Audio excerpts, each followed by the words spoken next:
Hello বন্ধুরা, welcome back to my channel. আমি মধুমিতা চলে এসেছি আরও একটা নতুন ব্লগ নিয়ে। তো আজকে আমি তোমাদের দেখাবো মায়াপুরের ইস্কন মন্দিরের ঠিক পাশেই রয়েছে অন্নদান ভবন। তো এই অন্নদান ভবনে কিন্তু সম্পূর্ণ ফ্রিতে খাওয়া দাওয়া করানো হয়। তো এই ভবনটা কোথায় আছে? ইস্কন মন্দির থেকে বেরিয়ে যেই পথ দিয়ে তোমরা গোশালায় যাবে, গোশালা যাওয়ার ঠিক বাঁ দিকে কিন্তু রয়েছে, একদম কাছেই কিন্তু রয়েছে এই অন্নদান ভবন, যেখানে সম্পূর্ণ ফ্রিতে খাওয়ানো হয়।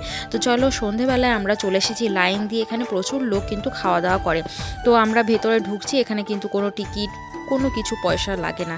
তো চলো ভেতরে যাব আর ভেতরে গিয়ে দেখবো এখানে ঠিক কেমন খাওয়া দাওয়া করানো হয়। তো আমরা জাস্ট একটু দেখতে এসেছি যে এখানে কীরকম খাওয়ানো হয়। তো আমাদের কিন্তু সম্পূর্ণ পেট ভরা, তো সেই জন্য আমরা সামান্য একটুখানি টেস্ট করব এখানকার খাবার কীরকম। তো দেখো আমরা বসে গেছি, এখানে কিন্তু স্টিলের থালা গ্লাস দেওয়া হয়। এখানে খাওয়া দাওয়ার পরে নিজেদেরই কিন্তু এগুলো পরিষ্কার করে রাখতে হয়।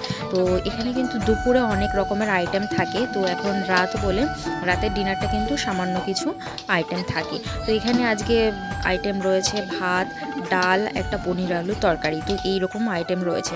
আর খাবারের কোয়ালিটি কিন্তু খুব একটা হাইফাইও বলবো না, খুব একটা কমাও বলবো না। তো মোটামুটি কিন্তু এখানে খাবারের কোয়ালিটি রয়েছে। তো আপনারা সম্পূর্ণ ফ্রিতে এখানে কিন্তু খাবার খেতে পারেন, দুবেলায় কিন্তু এখানে খাওয়ানো হয়। আর যাই হোক বন্ধুরা, তোমাদের কেমন লাগলো এই সম্পূর্ণ ফ্রিতে খাওয়া দাওয়ার এই খোঁজটা পেয়ে অবশ্যই জানিও। তোমরা কিন্তু এখানে এসে অবশ্যই একবার টেস্ট করেই দেখতে পারো, খুবই ভালো এই জায়গাটা। পয়সা তো লাগছে না, যাই হোক ফ্রিতে খাওয়া দাওয়া খুবই ভালো লাগবে।